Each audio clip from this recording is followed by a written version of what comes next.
उठाएं यीशु मसीह के सामर्थी नाम में। हर एक कर्ज जिसके साथ आज आपने इस दरवाजे में से एंटर किया है, वो कर्ज आप यहीं पर छोड़ के, तुड़वा के, फ्री होके इस दरवाजे के बाहर आप जाएंगे। जैसे आए वैसे वापस नहीं जाएंगे। अपने हाथों को उठा के मेरे साथ गाओ फिर से, hallelujah hallelujah hallelujah hallelujah hallelujah hallelujah hallelujah hallelujah. हाथों को उठा के गाओ सब जन फिर से, hallelujah hallelujah hallelujah hallelujah hallelujah hallelujah. Your back pain is gone. तुम्हारे बैक का पेन जा चुका है। खुदावन का आत्मा तुम्हें हील कर रहा है राइट नाउ। खुदावन की स्पिरिट तुम्हें चंगा करके आजाद कर रही है राइट नाउ। हालेलुया। उस बैक पेन को चेक करो। खुदावन का आत्मा पूरी तरह से तुम्हारे दर्दों को फिनिश कर रहा है। आज तुम्हारे छुटकारे का दिन है, छुटकारे की नाइट है। ये इवनिंग खुदा ने तुम्हारे लिए आज और वो पूरी तरह से आजाद कर रहा है राइट नाउ। अपने हाथों को उठाकर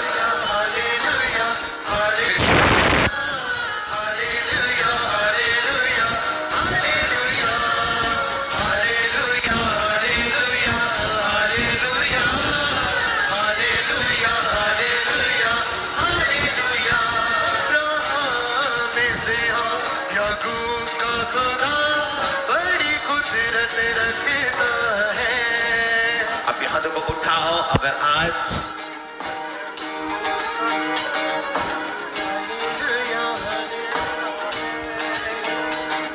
हमने वचन और हमने इसको माना तो लाइफ सेफ नहीं रहने वाली है।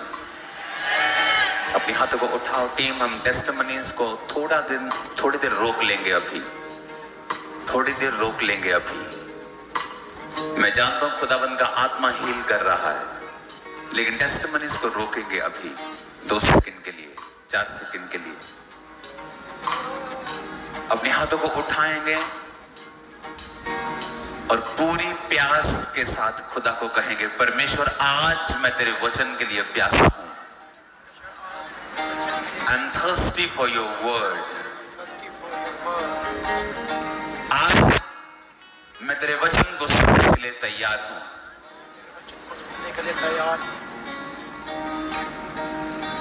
आज मैं तेरे वचन को मानने के लिए तैयार हूं।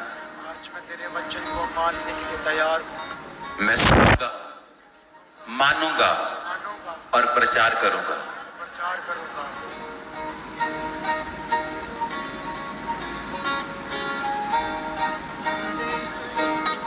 खुदावन वो प्यार की निगाहों के साथ आपकी ओर देखकर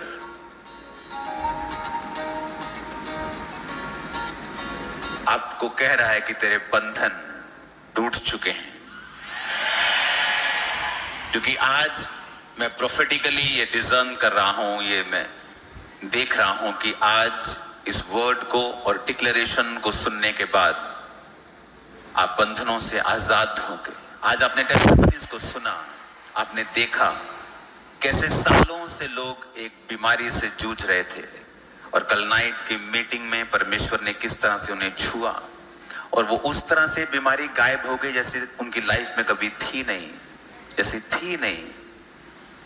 जीसस के वर्ड में लिखा है, तू अपना दुख इस तरह से भूल जाएगा जिस तरह बहता हुआ पानी हो, बह गया पानी हो, उस तरह से तू अपना दुख भूल जाएगा।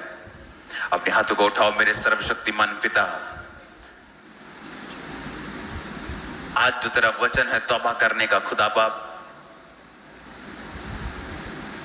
हम सब तौबा की हालत में तेरे पास आते हैं खुदावन।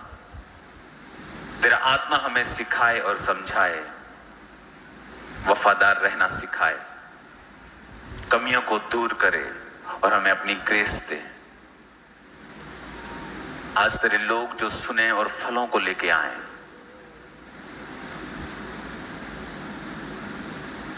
प्रभु यीशु मसीह के सामर्थी नाम में हम मांगते हैं। स्वागत है आप सबका, आपका चर्च, सब ब्रांचेस, क्योंकि इस मीटिंग के साथ सब चर्चेस भी आज जुड़ी हुई होंगी।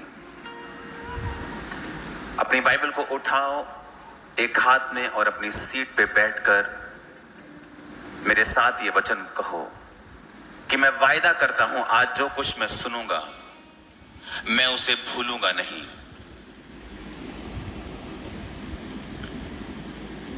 और जो कुछ मैं सुनूंगा उसे मानूंगा और उसका प्रचार करूंगा। जो गवाहियां आज मैं सुनूंगा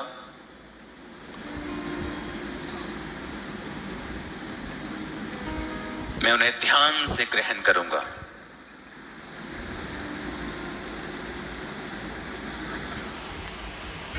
मैं अपने अति पवित्र विश्वास में प्रार्थना करते हुए आज सारी चीजों को ग्रहण करूंगा। प्रभु यीशु मसीह के सामर्थी नाम में हम मांगते हैं। तारीफ करो जितनी ताकत हाथों में है खुदा बात के लिए।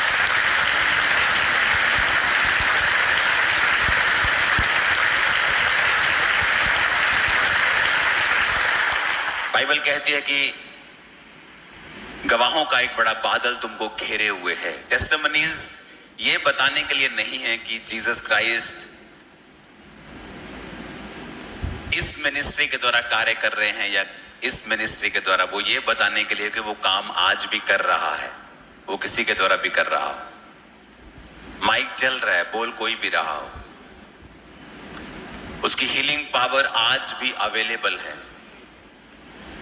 पुराने समय में पुरानी कलीसिया में विश्वास टॉप के ऊपर क्यों था? उनका बोना, उनका सेक्रीफाइस, उनका काम अलग क्यों था? क्योंकि उनका विश्वास अलग था। उनका विश्वास अलग इसलिए था क्योंकि वचन कहता है कि परमेश्वर की सामर्थ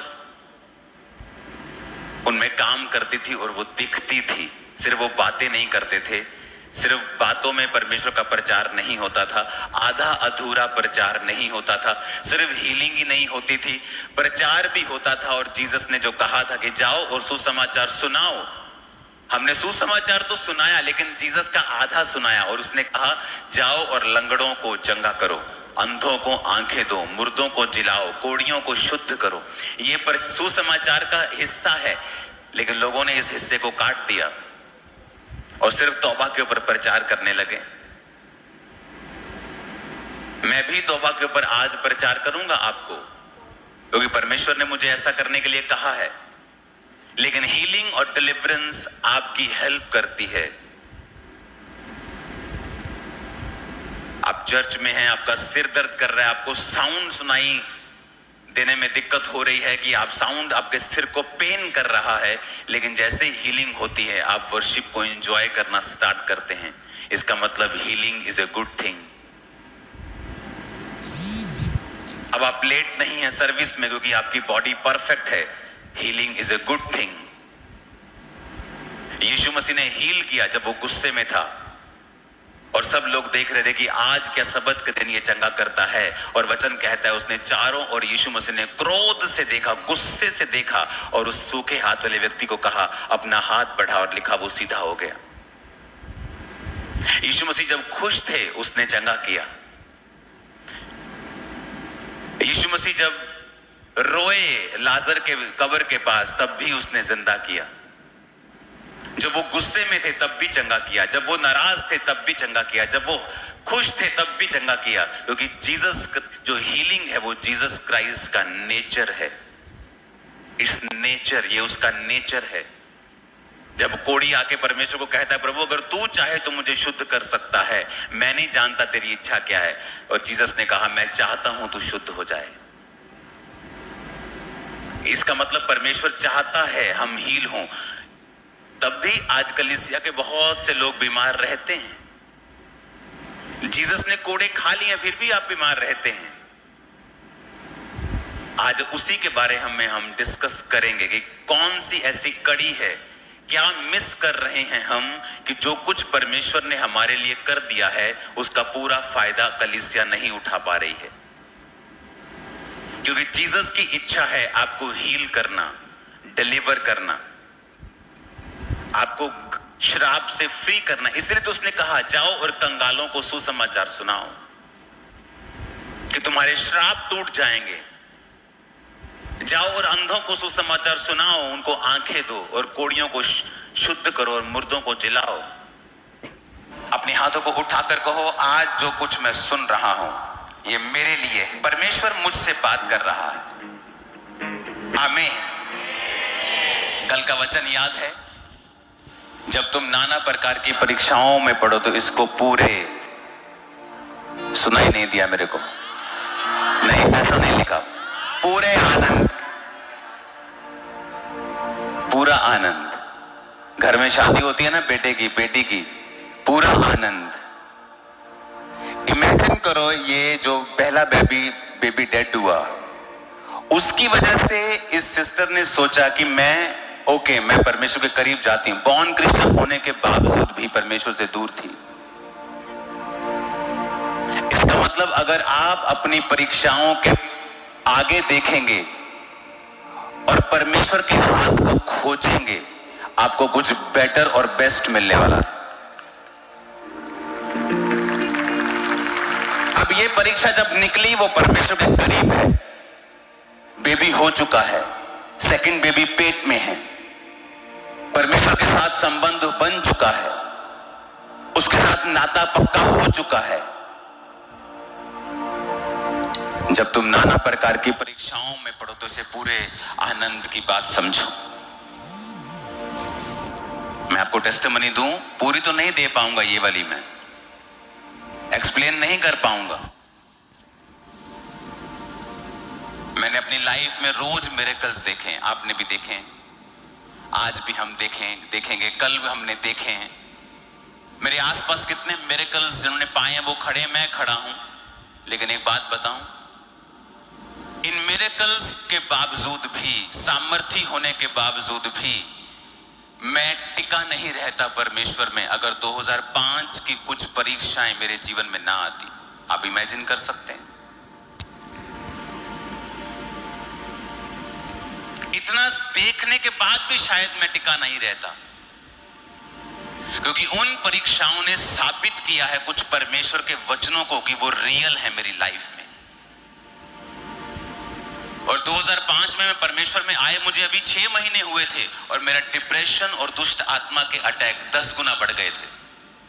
और मैं प्रभु से कह रहा था कि परमेश्वर, तूने मुझे पहले से भी ज्यादा बुरा कर दिया है। हाँ, नशे मैंने छोड़ दिए हैं, पाप त्याग दिया है, लेकिन जिस मुसीबत के कारण मैं तुझ में आया था वो तो 10 गुना बढ़ गई है। और मसीह में आने के बाद भी सुसाइडल थॉट्स रोज मुझे आते थे। और वो दिन था जब परमेश्वर ने मुझे अपने आप को खोजना सिखाया। मैंने 40 फास्टिंग, फिर 40, परमेश्वर में प्रार्थना करना सीखा, प्रार्थना के समय को बढ़ाया, बाइबल पढ़नी सीखी। उन दिनों में 6-6 घंटे में बाइबल पढ़ता था, 3-4 दिन के अंदर नया नियम खत्म कर देता था। वो सारी चीजें होती गई और जब मैं उस परीक्षा से निकला, वचन मेरे दिमाग में भर चुका था। जब कोई भी मुझे मिलता था तब मैं उससे अपने बारे में अपने सलाह नहीं देता था। कोई केस बोलता था कि मुझे ये प्रॉब्लम है, मुझे मालूम होता था बाइबल में किस आयत में क्या लिखा है, उसे झट बाइबल खोलता था मैं, देखो परमेश्वर क्या कहता तुम्हारे बारे में,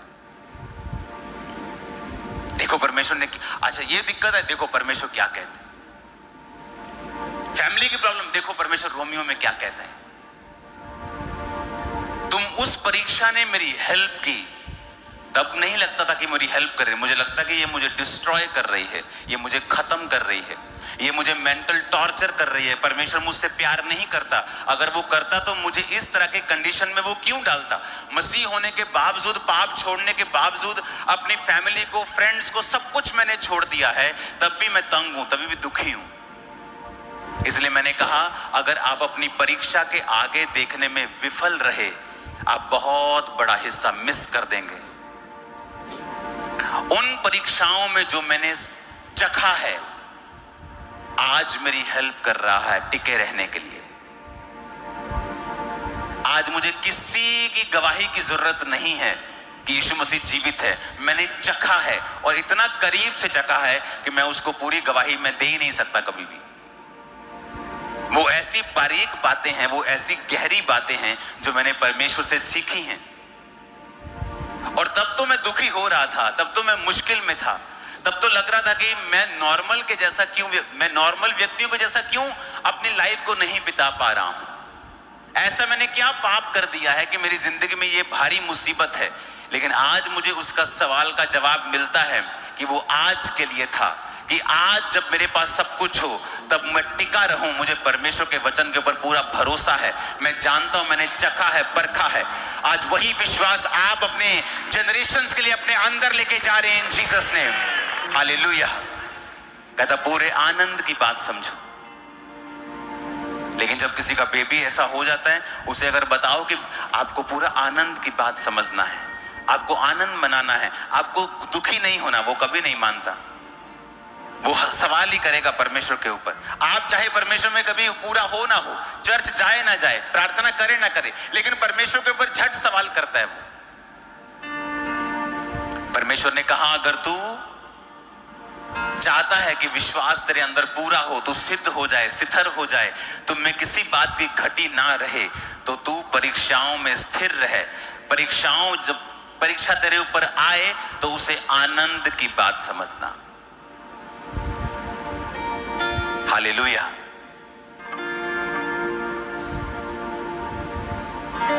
तो तू उसे आनंद की बात समझना, क्योंकि उस परीक्षा कहां सीखा?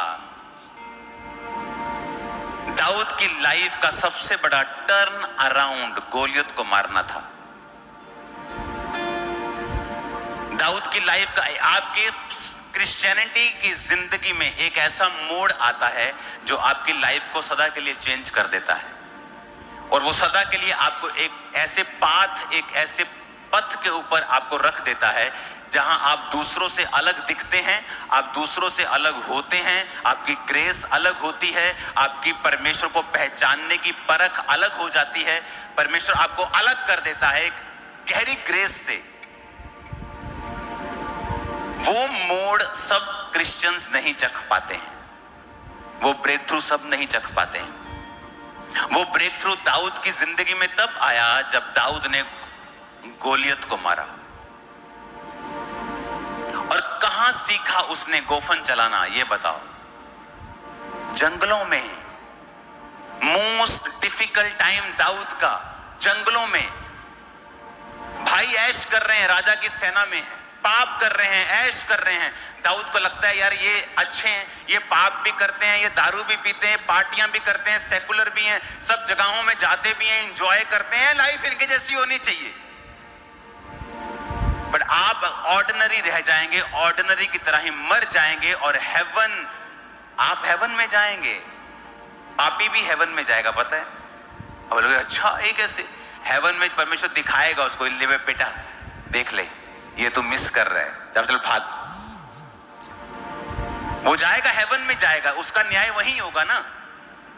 हेवन में न्याय होगा ना सबका। वो एक बार हेवन में जरूर जाएगा, देखेगा उसने क्या मिस किया है। हालेलुया। दाऊद ने कहां सीखा वो गोफन चलाना? उसी परीक्षा के दिनों में, जब उसे लगता था कि मेरे भाई अच्छे हैं, वो ऐश करते हैं और मैं वफादारी में, पवित्रताई में, अपने पिता के साथ वफादार, अपने खुदा बाप के साथ वफादार, और मैं इस पाले में, इस ओस में, इस बारिश में थोड़ी सी भेड़ बकरियों के लिए कभी शेर के साथ लड़ रहा है, कभी भालू के साथ लड़ रहा है, कभी उसको मार रहा है, कभी उसको मार रहा है। Life is so difficult, so hard. परमेश्वर को कंप्लेंट कर सकता था वो कि ऐसी मेरी हार्ड लाइफ, डिफिकल्ट लाइफ। लेकिन अगर आप देख पाएंगे उस हार्ड लाइफ के आगे परमेश्वर की मर्जी को, तो फ्यूचर के दाऊद भी आप हैं, अब्राहम भी फिर आप हैं, और खुदाबंद आपको इस्तेमाल भी करेगा और ऊंचा भी करेगा। अगर आप देख पाए, मोस्टली लोग नहीं देख पाते। पौलुस बेचैन रहा, बेचैन रह के परमेश्वर से प्रार्थना करता रहा, परमेश्वर इस कांटे को मेरे जीवन से दूर कर। वो बीमारी हो सकती थी, कोई पीड़ा हो सकती थी उसकी लाइफ में, पता नहीं क्या था, उसने लिखा नहीं है, लेकिन वो फिजिकल पीड़ा थी। और परमेश्वर का वचन आता है, मेरा फजल तेरे लिए काफी है, और जैसे परमेश्वर की आवाज वो सुनता है, उसकी मर्जी को सुनता है, अब उसकी पीड़ा उसको पीड़ा नहीं दे रही, क्योंकि उसको मालूम हो गया कि इस पीड़ा के पीछे परमेश्वर की मर्जी है कि मैं हम्बल रहूं। जब उसे मालूम हो गया कि ये परमेश्वर की ओर से है, उसकी सारी बेचैनी खत्म हो गई, सारी प्रॉब्लम खत्म हो गई। जब आपको मालूम हो जाएगा कि आपका दुख का कारण पीछे परमेश्वर है, कि परमेश्वर चाहता है कि आप उसको खोजें, आप उसको ढूंढें, अपनी परीक्षा के दिनों में वफादार रहें, आप शांत हो जाएंगे। इसलिए जरूरी है कि जब परीक्षाओं के दिन आए, आप बाइबल के साथ जुड़े हुए हों, जीवित चर्च के साथ जुड़े हुए हों, आप वचन को रोज पढ़ें और लगातार पढ़ें और उसे समझें, क्योंकि वचन के जरिए परमेश्वर आपसे बात करता है। उन परीक्षाओं के दिनों में आप स्थिर नहीं रह सकते, प्रेशर होगा आपके ऊपर, फैमिली का, बॉडी का, बीमारी का, शैतान का, लोगों का। आपके अपने आप को पहचान नहीं पाएंगे, आपके अपने आप को अब्यूज करेंगे, आपका फाइनेंस सब कुछ ठीक करने के बावजूद भी नीचे चला जाएगा। लेकिन जब आपकी स्पिरिचुअल आईज ओपन होंगी, आप वचन के साथ जुड़े हुए होंगे, आप देख पाएंगे कि आज मेरा हो सकता है फ्राइडे चल रहा हो, लेकिन मेरा संडे बहुत जल्दी आने वाला है। आपका संडे आने वाला है इन जीसस नेम। आज मैं अपने स्पिरिट में देखकर आया हूं, जब मैं यहां पे आया मैंने फिर देखा कि परमेश्वर पूरी करुणा के साथ, दया के साथ वो आपको देख रहे हैं। आपको जस्ट वचन को कबूल करना है। Hallelujah, hallelujah. बहुत से लोगों की टेस्टिमनीज मैंने सुनी है, जिनकी एक त्रासदी में अपने बच्चे मर गए और वो दुखी हो गए, निराश हो गए, टूट गए अपनी जिंदगी से, और एक दिन परमेश्वर ने उन्हें अनाथ